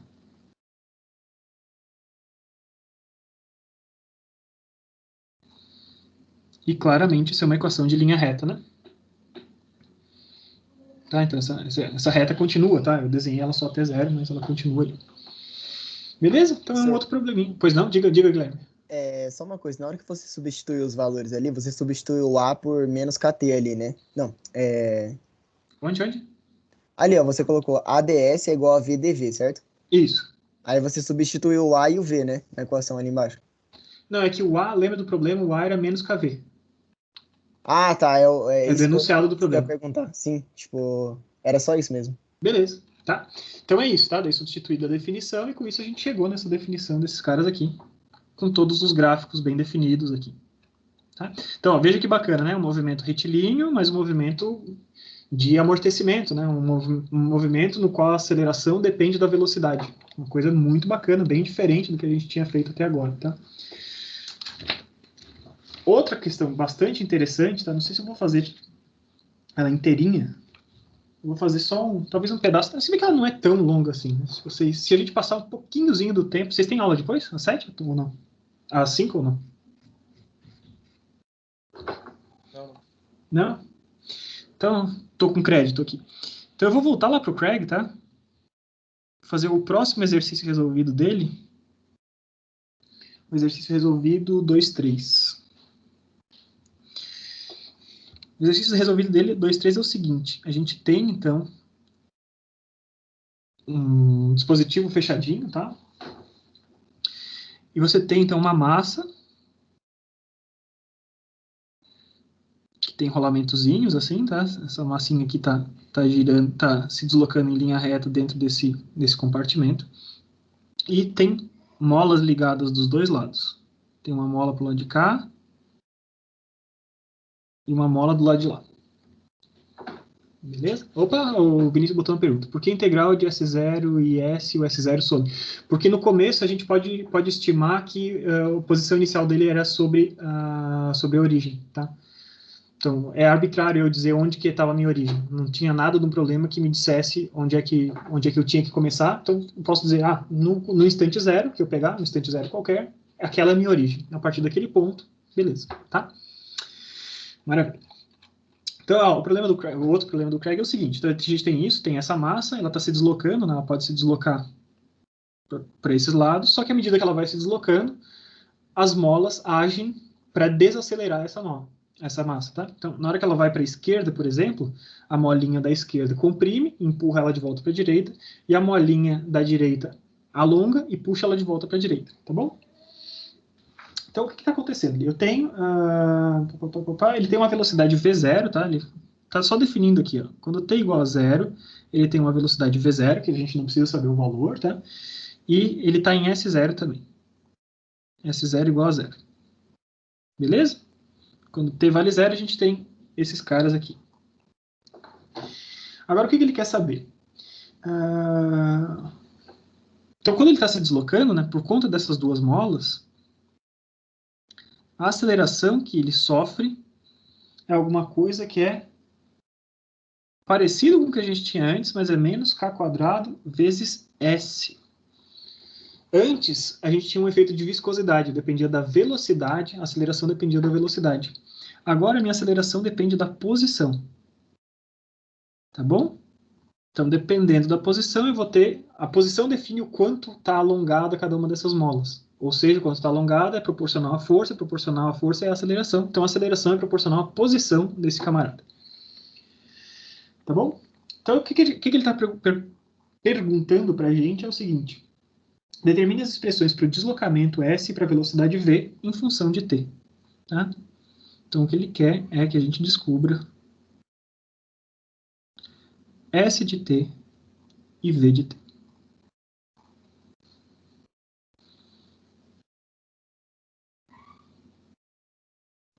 Então, de novo, um caso interessante, tá? A gente vai começar de novo por aquele ponto, tá? Do ADS igual a VDV. Por que eu vou começar desse ponto? Porque a minha expressão de A é uma expressão de A que depende de S. Então, eu vou botar KS desse lado de cá e vou achar uma expressão que relaciona velocidade e posição. E com essa expressão de velocidade e posição, a gente vai fazer o trabalho posterior de começar a incorporar o tempo também. Beleza? Então, vamos lá. A é uma função de S, menos K ao quadrado S, ds, é igual a V dV. Belezinha? Vamos integrar os dois lados. Então, tem integral de menos K ao quadrado S ds, integral de V dV. Tranquilo?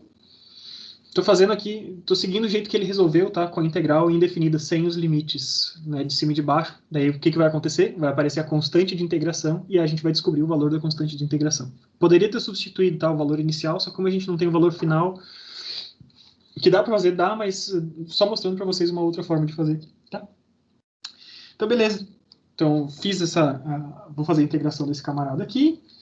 Então, VDV integral vai dar V ao quadrado dividido por 2, vai ser igual, então, menos KS ao quadrado dividido por 2, mais uma constante de integração. Certo? Lembrem, acho que vocês lembram dessa diferença, né? Da integral com limites definidos e da integral sem os limites definidos, tá? Quando a integral não tem os limites definidos, a gente simplesmente faz a integral ali dentro, mas não tem aquela avaliação entre o ponto inicial e final da integral. A gente tem uma expressão da integral e uma constante de integração, e a partir das condições do nosso problema, das condições iniciais do nosso problema, a gente tenta descobrir quanto é que vale essa constante de integração, tá? Então, eu tenho essa expressão, tá? Que relaciona V e S. O que eu sei? Eu sei que quando S vale 0, né? Do nosso problema inicial aqui, ó, quando S vale 0, eu sei que V vale V0. Então, eu vou substituir aqui dentro, tá? Vou botar S valendo 0, faz esse cara inteiro sumir. Vai sobrar, então, V0 ao quadrado dividido por 2. C1, então, vai ser essa expressão, tá? Essa constante de integração vai ser V0 ao quadrado dividido por 2. Então, eu jogando essa expressão aqui dentro, eu chego na expressão certinha da velocidade com relação à posição. Muito bem, então se eu tenho essa expressão aqui agora, vamos jogar ali dentro, né? Então eu tenho v ao quadrado dividido por 2, igual menos ks ao quadrado dividido por 2, mais v0 ao quadrado dividido por 2, tem 2 embaixo de todo mundo, vamos tirar os 2 de todo mundo, que só está incomodando, né? Então, velocidade vai ser raiz de v0 ao quadrado menos ks ao quadrado. Belezinha? Tranquilo? Então, por que a gente está... seria mais ou menos, né? Mais ou menos essa raiz desse cara. Então, a gente está utilizando o sinal positivo, simplesmente porque a gente está definindo que essa primeira V0 ali estava no sentido positivo também. Né? A rigor, eu teria os dois sinais aqui, mas a gente vai adotar simplesmente o sinal positivo. E agora o que eu posso fazer? Agora eu posso pegar, perceba que eu tenho uma expressão que envolve V e S, né? E eu sei, então, da definição de velocidade, que V vai ser ds por dt. Agora eu posso jogar essa expressão de V em função de S aqui dentro, e a gente vai integrar, e aí sim a gente vai achar uma expressão para posição em função do tempo. Então vamos lá, isolar esse cara, tem ds é igual a vdt, integral de ds vai ser igual a integral desse camarada aqui, né? Raiz de v0 ao quadrado menos ks ao quadrado. Eu fiz besteira aqui, né? Calma aí. Na verdade, o v não é um v em função de t, é o v em função de s, né? Então eu tenho que fazer o contrário aqui. Eu tenho que fazer ds dividido por v vai ser igual a dt. Beleza? E agora sim. Então vamos integrar os dois lados. Integral de ds, quanto é que vale v? Raiz de v0 ao quadrado menos ks ao quadrado igual a integral de dt. Mais uma constante de integração, C2. Como eu não estou usando a integral definida. Pô, agora se eu não souber a tabela de integral, eu tô lascado, né? Mas sempre tem as tabelas de integrais, né? Então, vou até mostrar para vocês. Geralmente nesses livros de dinâmica e tal, vem no final, tá? Uma tabelinha de integrais. Deixa eu ver se eu acho aqui rapidão. Essas tabelas são bastante úteis para a gente, especialmente quando a gente está resolvendo esse tipo de problema de integração, de integrar as posições, tá? Então, olha só, aqui no livro do Craig a gente tem uma tabela de integrais no final, beleza? E daí, na hora que você olha a tabela de integrais, integral, o que eu preciso? Eu preciso da integral de ds e daí raiz de alguma coisa que multiplica esse meu s lá dentro, tá? Na hora que vocês olham essa tabela, vocês vão descobrir que vai ser integral de dx dividido... Ó, o que vocês têm lá da tabela de integrais, tá? Vou escrever aqui. O legal de ter passado em cálculo 2, ou já não estar fazendo cálculo 2, é que a gente pode usar a tabela de integrais sem ter que provar essas coisas todas, tá? Então, na tabela de integrais, você vai ver o seguinte, ó.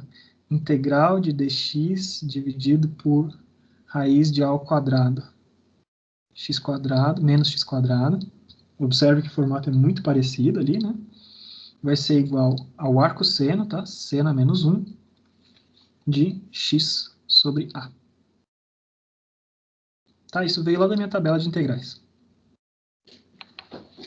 Então eu tenho essa integral ali de ds, de raiz de v0, menos ks, blá, blá, blá, blá, integral de t. Então, utilizando esse cara aqui, a gente descobre rapidamente que esse cara vale 1 sobre k, seno menos 1, de ks dividido por v0. Beleza? Então, ao fazer isso, descobri que esse cara vale isso. Integral de dt, o t0 vale 0. Vai ser t mais c2. Tranquilinho? Então, o que eu preciso descobrir? Eu preciso descobrir quanto é que vale essa constante de integração C2. Como é que eu faço isso? Eu sei as coisas que acontecem em t igual a 0, tá? Então, quando t igual a 0, S vale 0 também. Então, eu tenho, vou botar no lugar de S aqui 0. Então, qual que é o arco né, o arco seno, qual que é o ângulo cujo seno vale 0? Então, esse cara aqui vale 0, em t vale 0, eu descubro, então, que C2 vale 0. Descobrindo que C2 vale 0, então, minha expressão que relaciona S e T, é esses caras aqui, eu vou simplesmente passar a função seno, a função inversa do arco seno, para deixar explícito, né? O S isolado com relação ao T. Então, eu passo esse K multiplicando para o lado de lá, eu vou ter, então, seno menos 1 de KS dividido por 0 é igual a KT. Passando o seno dos dois lados, a gente descobre, então, que o S vai valer V0 dividido por K vezes seno de KT.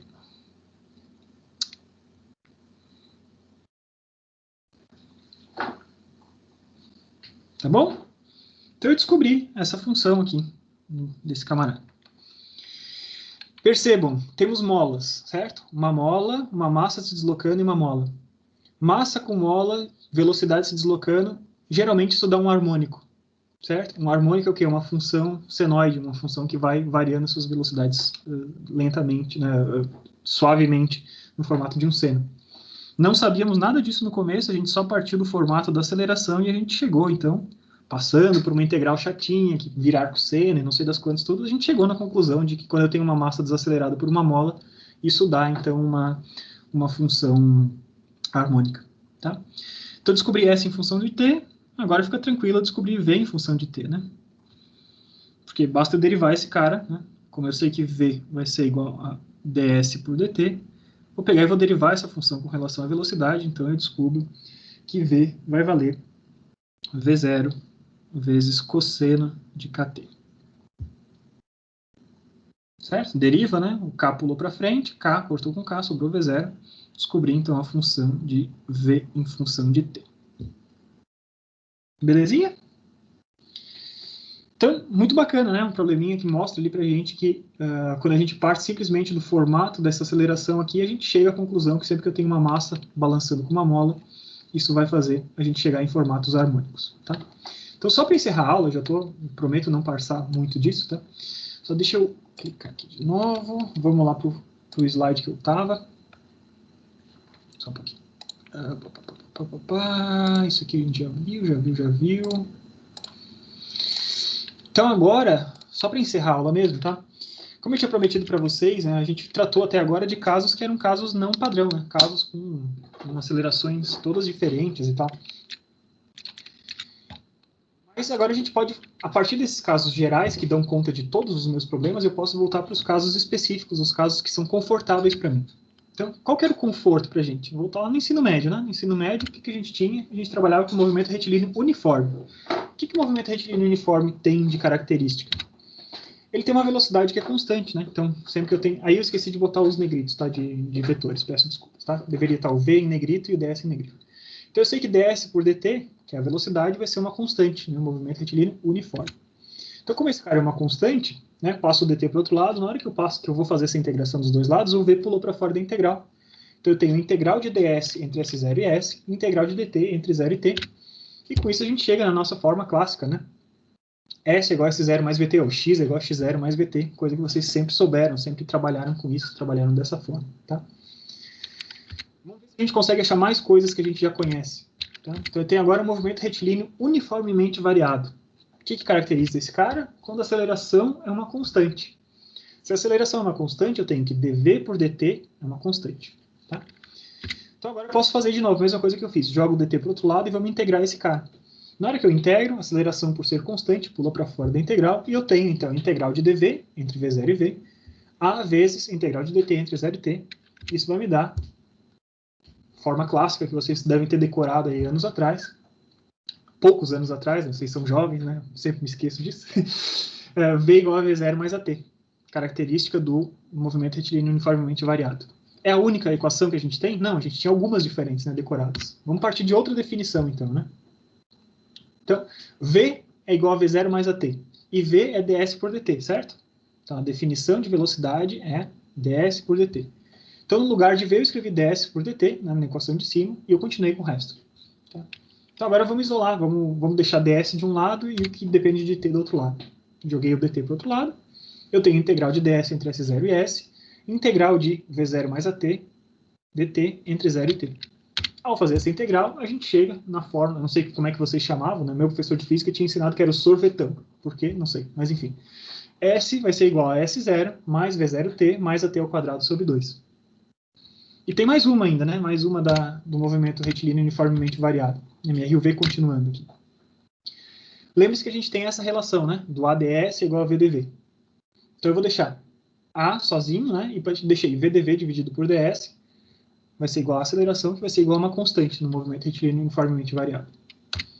Então vamos integrar esse cara. Deixei o VdV de um lado, joguei o ds para o outro lado, VdV integrado entre V0 e V, e o AdS, né, integrado entre S0 e S, e o A está para fora dessa integral. E a gente chega, então, naquele formato, outro formato bastante comum, né, que a gente tem de velocidade final ao quadrado menos velocidade inicial ao quadrado dividido por 2 vai ser igual a A vezes o deslocamento. Né? Então, geralmente é V ao quadrado é igual a V0 ao quadrado mais 2A delta S. Né? Nesse formato, geralmente, a gente vê. Tá? Então, vocês percebem, né? A gente partiu dessa formulação bem geral e agora, no finalzinho da aula, a gente especificou. Né? Pô, mas se a velocidade é constante, a gente consegue fazer isso. Se a aceleração é constante, a gente consegue fazer isso. Então, vocês percebem que o que vocês já conheciam lá do ensino médio são casos especiais desses casos genéricos que a gente estudou ao longo da aula de hoje, tá bom? Na aula que vem, a gente vai voltar a fazer exercícios, tá? A gente tem bastante coisa para fazer ainda para praticar bem essas questões. Praticar, inclusive, questões de movimento retilíneo uniformemente variado, né? Então, movimento de projéteis, né? Joguei uma bolinha para cima, quando é que essa bolinha vai cair no chão? A gente tem um monte de problema bacana para fazer. Então, o nosso objetivo da próxima aula é praticar esses casos especiais, utilizando as ferramentas que a gente tem agora. E, além disso, né, eu vou falar um pouquinho na aula que vem, já dando um pequeno spoiler, né? Vou falar mais um pequeno spoiler, vou falar um pouquinho sobre movimentos relativos entre duas partículas, que é uma coisa que a gente não tinha tanto costume de fazer assim no ensino médio, tá? Mas, por exemplo, eu tenho um carro que está com uma velocidade, né? Tem um fugitivo fugindo num carro e a polícia está correndo atrás com outro carro. Então, como é que vamos formular esses problemas de deslocamento relativo entre duas partículas, né, para determinar quando que acontece o encontro dessas partículas, se eles acontecem. Tem diversas coisas diferentes. Eu posso jogar uma bolinha para cima num determinado momento e um tempo depois eu jogo outra bolinha. Então, quando é que essas duas bolas se impactam? Né, se as duas estão subindo ainda ou se uma já está começando a cair. A gente tem várias coisas diferentes que a gente pode exercitar a partir dessa formulação que a gente está começando a aprender na aula de hoje. Beleza, gente? Então, por hoje, eu não vou passar nenhum problema definido para vocês responderem, mas eu recomendo fortemente que vocês abram lá o livro do Hibbeler, olhem os exercícios resolvidos e comecem com os primeiros exercícios lá de dinâmica do Hibbeler também, tá bom? Belezinha? Joinha se todo mundo está de acordo. Beleza, Vinícius está de acordo, Vitor está de acordo.